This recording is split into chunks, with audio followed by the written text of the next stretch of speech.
우리가 이 세상에 태어나면 우린 자연적으로 관계가 형성되어집니다. 아기가 태어나면 부모와 엄마와 관계를 맺어서 가족이란 이름을 가지게 됩니다.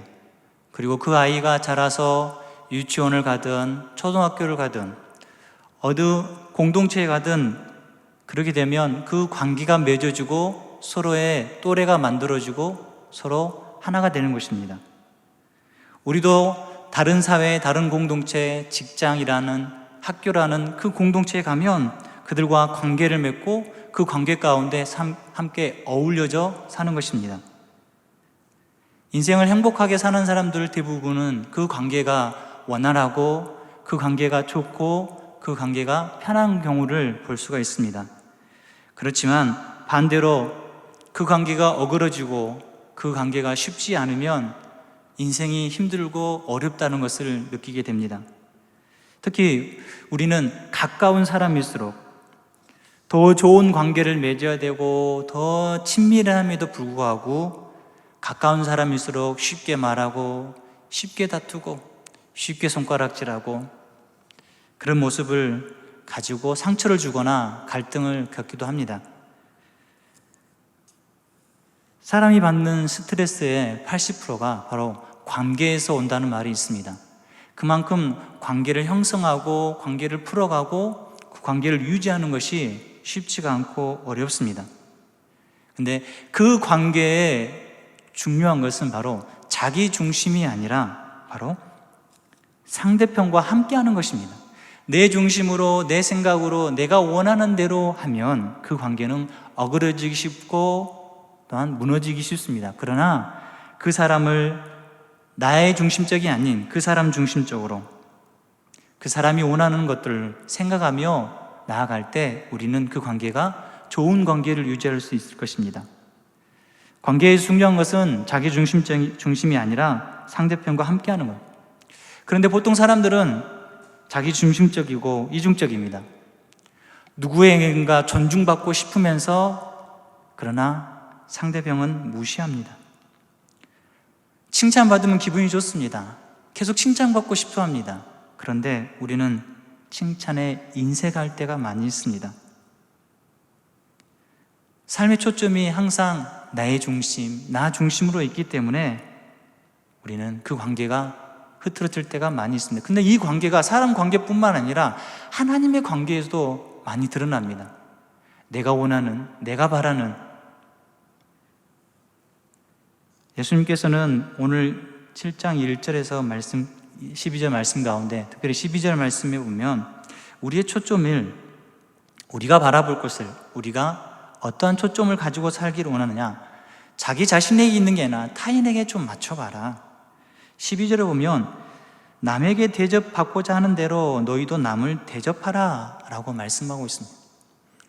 대접받고자 한다면 너도 대접해라. 1절과 12절, 1절부터 12절 말씀을 통해서 믿음의 공동체인 우리들에게, 형제들에게 또한 다른 사람에게 그리고 하나님에 대해서 우리는 어떤 태도, 어떤 관계를 가지고 살아야 할지를 말씀을 나누고자 합니다. 그 첫 번째는 먼저 나를 돌아보는 것입니다. 1절에 보면 비판을 받지 아니하려거든 비판하지 말라라고 비판하지 말라. 사람들 대부분은 비판받기를 싫어합니다. 저에게 손가락질 알고 저에게 이런 말 저런 말 하면 저는 기분이 안 좋습니다. 좋아할 사람이 얼마나 있겠습니까? 그런데 오늘 본문에서 말하는 비판은 어떤 사사로운 것을 이야기한 것보다 그 사람을 향해서 정죄하고 비난하고 또 이 비판의 단어의 의미를 더한다는 것은 습관적으로 그 사람에게서 반복적으로 그 사람을 정죄하고 그 사람을 손가락질을 하는 것입니다. 다른 사람을 비판할 때 대부분 그 비판한 사람은 우월감이나 교만한 마음이 있을 때 가능한 것입니다. 내가 너보다 우월해야, 내가 너보다 더 높아야, 내가 너보다 더 우리 교회 오래 다녔어야, 내가 너보다 더 높은 지위에 있어야. 이해심이나 동정이나 사랑으로 그 사람을 대하기보다 그 사람의 어떤 약점, 그 그 사람의 어떤 약한 부분을 헐뜯고 깎아내리고 그 사람이 사랑받는 사람으로 사는 것보다 내 아래로, 내 수하로 보는 것입니다. 그런데 이러한 마음을 가지고 사는, 이런 마음을 가지고 비판하는 사람을 예수님께서는 분명히 2절에서 너희가 비판하는 그 비판으로 너희가 비판을 받을 것이다 라고 말씀하고 있습니다. 너희가 하는 그 비판대로 너희가 되돌아 받게 될 것이다. 부메랑처럼 너희에게 돌아올 것이다 라고 말씀하는 것입니다. 다른 사람이나 이웃을 향해서 가혹한 말이나 행동을 대하는 자들은 동일한 모습으로 너희가 받게 될 것이다. 너가 비판이나 헤아림을 행할 때 그것을 행할 수 있도록 하시는 분은 너가 아니라 비판하고 헤아리는 것을 행할 수 있는 분은 하나님이라는 것입니다. 남을 정죄하기 전에, 다른 사람을 비판하기 전에 나를 돌아보는 것입니다. 내가 어떠한 사람인지, 내가 어떠한 모습을 가지고 있는지, 우리가 용서하고 판단하는 대로 우리도 용서하고 또한 용서를 받을 것이며 또한 정죄를 받게 될 것이라는 것입니다. 자신을 대하는 태도대로 남을 대하는 것이고 자신을 보는 눈으로 남을 보는 것입니다. 똑같은 눈으로 보는 것입니다. 내가 가지고 있는 선입견이나 내가 가지고 있는 그 어리석음으로 그 사람을 정죄하거나 그 사람을 비판하지 말고 그 모든 것들을 다 하나님께 맡겨드리고 너는 판단하지 말라는 것입니다. 만약 하나님이 저를 판단하고 비판하신다면, 아니 반대로 하나님이 나를 자비와 긍휼로 보신다면, 자비와 긍휼을 원한다면 나도 그렇게 행하라는 것입니다. 너가 헤아림을 받고 싶으냐? 헤아려라. 너가 긍휼함을 받고 싶으냐? 긍휼함으로 베풀어라. 마태복음 5장 7절에 보면 긍휼히 여기는 자는 복이 있다고 했습니다. 긍휼히 여기는 자는 복이 있는데 그들이 긍휼히 여김을 받게 된다고 말씀하고 있습니다. 내가 긍휼히 베푸고 내가 긍휼히 여기면 나 또한 긍휼히 여김을 받고 그것이 복된 사람의 모습이라는 것을 말씀하고 있습니다. 그렇게 긍휼히 여기는 자, 긍휼히 베푸는 자가 되어야 할 텐데 우리는 우리 눈에 들어있는 들보는 보지 못하고 다른 사람이 있는 티만 이야기하고 손가락질하고 판단할 때가 많이 있습니다. 예수님은 3절 이하로 보면 어찌하여 형제의 눈 속에 있는 티는 보고 내 눈 속에 있는 들보는 깨닫지 못하느냐라고 이야기하고 말씀하고 있습니다. 건축적인 의미를 사용하셔서 비판하는 그 사람 속에 들어있는 들보와 비판받는 그 사람의 눈에 들어있는 티를 구분하셔 예수님은 말씀하십니다. 예수님은 이웃의 눈에 있는 티를 찾는 사람들에게 자신 눈 속에 들어있는 들보가 있다는 사실을 분명히 알라라고 말씀하는 것입니다. 들보는 옛날 집을 지을 때 두 가지 요소가 있습니다. 기둥과 들보가 있습니다. 기둥은 벽을 세울 때 중요한 역할을 합니다. 그 벽을 세운 후에 위에 지붕을 엎을 때 들보가 중요한 역할을 하고 있습니다. 특별히 가운데 있으면 제일 큰 들보를 대들보라고 하지 않습니까? 들보는 조그마한 것이 아닙니다. 얼마나 큰지 모릅니다. 그런데 그 눈 속에, 자기 눈 속에 어떻게 들보를 우리 눈 속에 들을 수 있겠습니까? 근데 그만큼 크다는 것입니다. 근데 그만큼 자기에게 그렇게 큰 것은 보지 못하면서 약하고 약간 다른 사람들의 그 티, 조그마한 먼지 같은 티, 그것을 보면서 정죄하고 비판하고 손가락질하는 것. 자신의 그 큰 기둥 같은 대들보 같은 단점이나 잘못은 보지 못하면서 다른 사람의 그 작은 티를 보면서 정죄하고 비판할 때 우리는 그것이 얼마나 추하고 더럽고 또한 연약한 것인지를 알아야 되는 것입니다. 그것은 자신의 것을 보지 못하는 소경과 같은 것입니다. 사자성에 보면 이단공단이란 말이 있습니다. 이단공단의 뜻은 자기의 결점을 생각하지 않고 남의 잘못을 비난하다라는 사자성어입니다. 같은 속담으로 보면 똥 묻은 개가 겨 묻은 개를 나무란다. 누가 더 더럽습니까? 똥 묻은 개가 더 더럽습니다. 그런데 그 똥 묻은 개가 겨 묻은 개 보고 더럽다 말한다는 것은 어쩌면 말이 맞지 않습니다. 혹여나 우리는 그런 모습을 가지고 있지 않습니까? 나를 돌아볼 줄 모르면 내가 들보걸 가지고 있을 만큼 그렇게 추한 모습이 있음에도 불구하고 다른 사람의 그 조그마한 티를 보면서 더럽다, 잘못됐다, 넌 그렇게 살지 말라 손가락질할 이유 없다는 것입니다. 요한복음 8장에 보면 음행 중에 잡힌 여인을 데리고 와서 서기관들과 바리새인들이 예수님께 여인을 처벌해달라고 이야기를 합니다. 그런데 예수님은 그 사람들에게 너희 중에 죄 없는 자가 먼저 돌로 치라 라고 말씀합니다.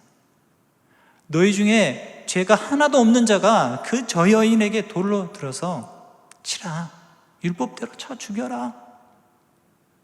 근데 그 이 말씀을 들은 많은 사람들은 양심의 가책을 느껴서 하나씩 떠납니다. 그리고 마지막에 남은 여인에게도 다시 죄를 범하지 말라라고 합니다. 여인을 잡아와서 어떻게 하면 이 여인을 죽일까? 어떻게 하면 율법대로 처리할까?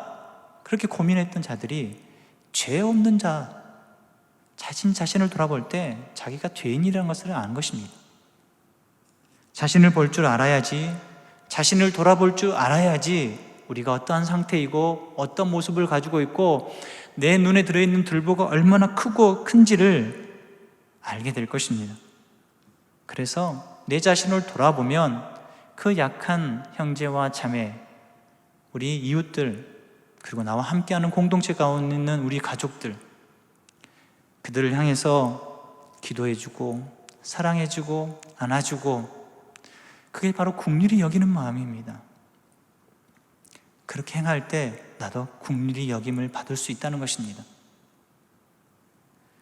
그런 삶을 주님은 그렇게 살아라고 말씀합니다. 너 자신 좀 돌아봐. 너가 지금 어떤 상태인지, 혹시 너가 똥 묻은 개처럼 살고 있지 않는지. 그러면서 6절에 보면 너가 비판하지 말라는 동시에 분별하라고 말씀합니다. 6절에 보면 거룩한 것을 개에게 주지 말며 너희 진주를 돼지 앞에 던지지 말라. 그들이 그것을 발로 밟고 돌이켜 너희를 찢어 상하게 할까 염려하라 라고 말씀합니다. 거룩한 것을 개에게 주지 말고 진주를 돼지 앞에 던지지 말라고 합니다. 여기서 개는 요즘 개들이 이쁘장하고 조그만하고 집에서 키우는 개들을 표현하는데, 이스라엘 땅 가운데 야생 생활하는 개들을 이야기합니다. 사납고 더럽고 사람을 해하기도 하고 가축을 해하기도 하고 무리를 지어서 사람들을 다치기도 합니다. 요즘 TV에서 종종 보는데 버려진 개들이 들개 형식으로 변해서 다른 동물들을, 사람들을 해치는 경우를 종종 TV에서 보게 되어집니다. 성경에서 개를 표현할 때는 구원을 모르는 이방인들, 그리고 믿는 성도들을 해하는 유대인들, 그리고 거짓 선지자를 표현할 때 개라고 표현하고 있습니다. 이 말은 하나님 말씀을, 복음을 모르고 복음을 해방하고 진리에 대해서 관심이 없는 사람들을 이야기하는 것입니다. 개들은 거룩한 것에 대한 가치를 모르는 것입니다. 이방인들이나 거짓 선지자들은 복음의 진정한 가치를 모르는 것입니다. 그리고 진주를 돼지 앞에 던지지 말라는 것도 같은 비슷한 상황을 이야기하는데, 진주처럼 그렇게 고귀한 것이 돼지에게 무슨 소용이 있겠습니까? 그런 것처럼 그들이 정말 좋고 거룩하고 진주 같은 그런 좋은 복음, 예수님 말씀을 밟고 던져버리는 그들에게 주지 말고 그것들을 향해서 분별할 줄 알아는 것입니다. 비판을 하지 말라 하면서 그 비판의 몫은 나의 몫이 아니라 하나님께 있다는 것입니다.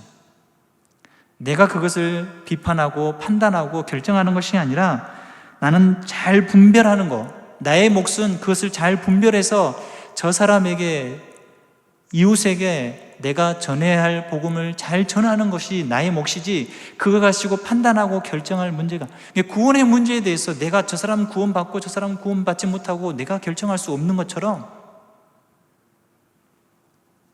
우리는 행할 것은 분별할 줄 아는 것입니다. 분별을 하기 위해서는 내가 잘 알아야 됩니다. 말씀을 잘 듣고 말씀을 이해하고 그래야지 가능한 것입니다. 거룩한 것을 거룩한 것답게 알아야지 분별하지 않습니까? 진주를 보고 진주라고 알아야지만 분별할 수 있는 것처럼 우리는 하나님 말씀을 잘 알아야 되고 예수님에 대해서 잘 알아야 됩니다. 그래서 복음을 전하지 말라는 말이 아니라 복음에 대해서 악하게 행동하는 자들을 잘 분별하는 것입니다. 지금 시대는 악합니다. 악하기 때문에 우리에게 분별하는 힘이 있어야 됩니다.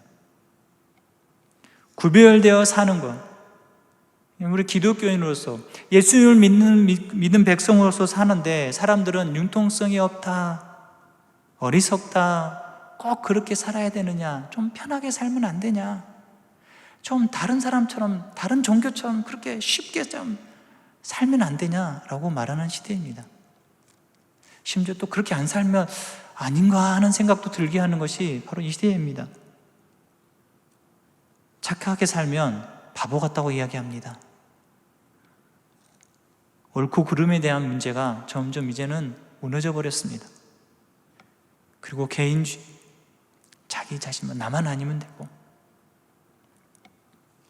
이런 시대 가운데 살아갈 때 우리가 용납할 것은 무엇이겠습니까? 다 용납할 필요가 없습니다. 우리는 분별하는 것이 필요합니다. 진리에 대한 바른 우리의 알미 있어야지, 깨달음이 있어야지 그것을 분별할 수 있고 이겨낼 수 있는 것입니다. 나를 돌아봐서 내가 정말 말씀에 대한 분별함을 가지고 있는지, 말씀에 대한 진리에 대한 열정을 가지고 있는지 우리 스스로 알아야 할 것입니다.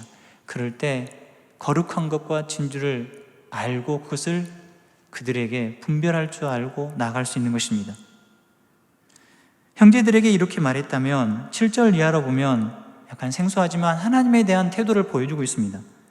7절에 보면 구하라 그리하면 너희에게 주실 것이요 찾으라 그리하면 찾아낼 것이요 문을 두드리라 그리하면 너희에게 열릴 것이니 구하는 이마다 받을 것이요 찾는 이는 찾아낼 것이요 두드린 이에게 열릴 것이니라 라고 말씀합니다. 기도할 때 많이 인용하는 문구 중에, 말씀 중에 하나입니다. 하나님 백성들이 가져야 할 모습 중에 필수적인 모습이 바로 기도입니다. 기도는 영혼의 호흡이라고도 합니다. 호흡 같은 그 기도의 모습을 오늘 7절에서 보면 구하고 찾고 두드리다 라고, 한 번으로 끝나는 게 아니라 계속적으로 현재형입니다. 계속 너희는 구하고 찾고 두드리고, 기도 응답 받기 위해서 끈질기게 기도하고 적극적으로 기도하고 힘있게 기도하라는 것입니다. 근데 이 본문에서, 오늘 본문에서 그런 기도의 응답 받기 위해서 끈질기게 기도하고 나아간 것 전에 전제될 게 있다면 하나님에 대한 태도입니다.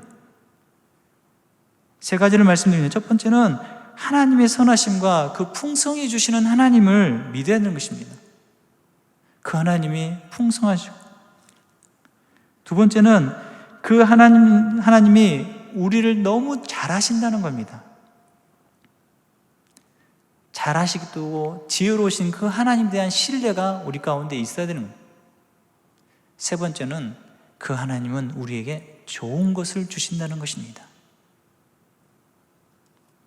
11절에 보면 이렇게 말씀합니다. 너희가 악한 자라도 좋은 것으로 자식에게 줄 줄 알거든 하물며 하늘에 계신 너희 아버지께서 구하는 자에게 좋은 것으로 주시지 않겠느냐. 아멘. 악한 부모라도 자식에게 좋은 것을 주는데 하물며 하나님께서는 좋은 것을 주시지 않겠느냐라고 말씀합니다. 하늘에 계신 그 아버지께서 좋은 것을 주실 것을 믿고 진실하고 간절하게 구하고 찾고 두드리라는 것입니다. 그 하나님은 우리에게 좋은 것을 주시는, 풍성해 주시는, 나보다 나를 더 잘 아시는 그 하나님께 신뢰함을 가지고 구하고 찾고 두드리라는 것입니다. 그것을 예를 들어서 9절, 10절에서 누가 아들이 떡을 달라 하면 돌을 주며 생선을 달라 하는데 뱀을 줄 사람이 있겠느냐? 부모가 자기 자식에게 떡을 달라 하는데 돌을 주며 생선을 달라 하는데 뱀을 줄 부모가 아무도 없다. 이것처럼 우리 하나님께서는 본성적으로 악한 인간들도 자녀들에게 좋은 것을 주는데 선하시고 부유하시고 능력이 그 많으신 하나님께서 우리에게 악하고 해로운 것으로 응답하시는 것이 아니라 좋은 것으로 주신다고 말씀하고 있습니다. 그 좋은 것이 구체적으로 우리는 무엇인지 모르지만 하나님은 다 알고 계신다는 것이다. 그래서 하나님은 우리에게 필요한 것을 주시고 그 필요한 것을 주시는데 우리가 구하는 것과 다를 수 있다는 것입니다. 그럼에도 불구하고 우리는 하나님은 좋은 것을 주시는 분임을 믿고 신뢰하라는 것입니다. 신학교 가기 전에 직장을 2년 동안 다닌 적이 있었습니다. 출장이 좀 많았던 직장이었는데 제가 직장 다니면서 했던 행동 중에 하나가 꼭 다른 지역에 출장을 가면 로또를 샀습니다. 대구를 가면 대구 현장 근처에서 로또를 샀고요. 부산에 가면 부산 근처에 현장 근처에서 로또를 샀습니다. 한 번도 당첨이 안 됐습니다. 당첨이 됐으면 여기에 없었을 것 같은. 그렇게 했는데도 한 번이 당첨이 안 됐습니다. 근데 신학교 와서 생각해 보면 안 주시기를 잘한 것 같다라는 생각이 듭니다. 어릴 때 제 아들이 부모가 집에서 아내가 막 음식을 만들고 있으면 칼을 갖고 있습니다. 그러면 그 조그만 아이가 3살, 4살 먹은 아이가 그 칼을 달라고 하면, 자기도 해보겠다고 달라고 하면 줄 부모가 있겠습니까? 없습니다. 왜냐하면 그 아이는 그 칼을 다룰 수도 없을 뿐더러 그 칼 때문에 다칠 수 있기 때문입니다. 우리 하나님은 내가 구하고 찾고 두드려도 좋은 것을 주신다는 것은 나에게 꼭 필요한 것을 주신다는 것입니다. 왜냐하면 하나님은 나보다 나를 더 잘 아시기 때문입니다. 그 좋은 것을 허락하신 하나님을 우리가 믿고 따라가는 것. 우리는 하나님과 관계 속에서 나에게 좋은 것을 주신 것을 믿어야 됩니다. 왜냐하면 우리 하나님은 나에게 좋은 것을 주시기를 기뻐하시는 분이기 때문입니다. 그 좋은 것을 주시기 위해서 또한 더불어서 우리는 하나님께서 주시고자 하는 그 마음, 하나님의 뜻을 분명히 이해하고 또한 쫓아가야 하는 것입니다. 마태복음 6장 33절에 보면 너희는 먼저 그의 나라와 그의 의를 구하라. 그리하면 이 모든 것을 너희에게 더하시리라 라고 말씀합니다. 너희가 먼저 구할 것이 그의 나라와 하나님의 나라와 하나님의 의를, 하나님의 영광과 하나님의 뜻이 드러날 수 있는 것들을 먼저 구하라는 것입니다. 그렇게 너희가 구하고 그것을 위하여 기도할 때 하나님께서는 너희들에게 그것을 채워주시고 주실 것이며 더하셔 주실 것이라고 말씀합니다. 하나님의 뜻에 따라 구하는 기도, 하나님의 뜻이 이루어지기 위한 기도, 하나님께서 온전히 영광 받으시기 위한 기도를 하는 자에게 하나님은 더하여 주시고 채워주신다고 말씀합니다. 더 좋은 것으로 채워주시는, 우리의 욕심을 구하는 기도가 아니라 우리의 자만이나 교만을 위한 기도가 아니라 하나님의 뜻을 이루어드리는 기도를 할 때 하나님은 더하시고 채워주시고 더 좋은 곳으로 인도하신다는 것입니다. 그 하나님께 응답받는 비결은, 좋은 것을 얻는 비결은 하나님의 뜻을 구하는 기도, 하나님의 뜻을 쫓는 기도가 될 때 가능하다는 것입니다. 왜냐하면 그 하나님은 우리의 아버지가 되시기 때문입니다. 그 아버지를 늘 바라보며 의지하며, 그게 관계입니다. 내가 누구를 바라보겠습니까? 누구를 의지하겠습니까? 우리 아버지가, 육신의 아버지가 주는 것은 유한합니다. 그러나 우리 하나님께 주신 것은 무한합니다. 그 첫 번째 바로 구원의 생명을 저에게 주셨습니다. 내가 하나님을 나의 아버지라고, 예수님이 나를 이 땅에 오셨고 십자가에 죽으셨다는 것을 믿기 때문에 나에게 영원한 생명을 주셨습니다. 그것만큼 더 좋은 것이 무엇이 있겠습니까? 그것을 늘 기억하며 사시는 귀한 우리 성도들이 되길 바랍니다. 마지막으로 보면 믿음의 공동체에 속한 우리에게 대접받고 싶은 대로 너희도 대접하라 말씀합니다. 12절 말씀 보면 그러므로 무엇이든지 남에게 대접을 받고자 하는 대로 너희도 남을 대접하라. 이것이 율법이요 선지자니라 라고 말씀합니다. 대접을 받고자 하는 대로 너도 남을 대접해라. 그것이 하나님 백성의 삶이고 하나님 백성의 모습이다.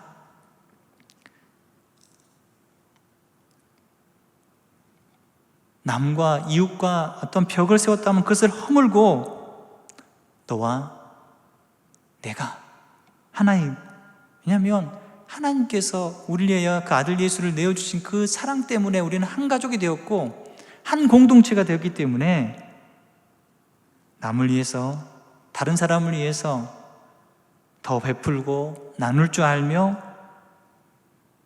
대접할 줄 아는 것이 바로 천국 백성의 삶이고 율법과 선지자의 요약이라고 말씀하고 있습니다. 그 긍휼하신 하나님 아버지가 자녀들의 필요를 채워주셨듯이 우리도 성도들의, 다른 성도들의 필요를 채워줄 줄 아는 게, 근데는 우리를 다시금 채워주신 그 하나님의 은혜를 보게 되고 또한 간증하게 될 수 있다는 것입니다. 앞에서 말씀드린 것처럼 마태복음 5장 7절 긍휼히 여기는 자는 복이 있나니 그들이 긍휼히 여김을 받을 것이라. 내가 긍휼히 베푸면 내가 긍휼히 여김을 받는 복된 백성이 될 줄 믿습니다. 그리고 우리 안에 거하고 계시는, 우리와 함께 하시는, 또는 우리가 누구를 가진 자이겠습니까? 예수 그리스도를 가진, 복음을 가진 자입니까?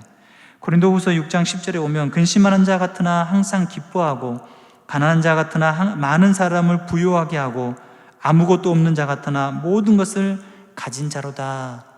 그리스도를 소유하고 그리스도를 가진 자는 근심한 것 같으나 항상 기뻐하는 자이고, 가난한 것처럼 보이지만 부유한 자이고, 아무것도 없는 자 같으나 모든 것을 가진 자의 삶이 바로 그리스도인이라는 것입니다. 하나님 백성이고 하나님의 사람의 모습인 것입니다. 남에게 대접받고자 한다면 남을 대접하는 것, 내가 하고 싶지 않는 일을 남에게 강요하는 것 또한 하지 않는, 그럼 우리는 하나님의 나라에 소유된 백성으로서 남을 대접하고 남을 베풀고 남을 아낄 수 있는 귀한 우리의 삶이 될 것입니다. 말씀을 마치면서 우리가 비판하지 말라라고 했는데 우리는 얼마나 많은 비판을 하고 있습니까? 얼마나 손가락질을 하고 있습니까? 내 눈에 들어있는 들보는 보지 못하면서 다른 형제, 다른 가족의 연약한 부분, 그 티를 보면서 비판하고, 그 비판할 수 있는 힘은 나에게 있는 것이 아니라 하나님께 있다는 것입니다. 그리고 내가 비판받을 수 있다는, 판단받을 수 있다는 것을 우리는 잊지 말아야 할 것입니다. 더불어서 거룩한 것과 진주를 구별하지 못하는 그들을 분별할 수 있는 그런 능력을 키우고 힘을 키울 수 있도록 말씀을 가까이 하고 하나님께 구하는 것, 그렇게 살아갈 때 그런 삶이 쉽지는 않습니다. 좀 편하게 살면 안 됩니까? 너무 고단합니다. 예수님 믿는 것이 이렇게 힘들면 교회 다 안 다니겠습니다. 새가족부를 담당했을 때 그렇게 말하는 새가족을 만난 적이 있습니다. 그런데 우리가 그런 삶을 살아갈 때 그 멍해진 것처럼 보일지라도 예수님은 수고하고 무거운 짐진자들아 다 내게로 오라, 내가 너희를 쉬게 하리라 고 말씀하신 것처럼 우리가 주님께 맡겨드리고 주님께 드릴 때 주님 그 명예를 대신 져주시고 우리를 인도하여 주실 것이며 함께 하실 것입니다.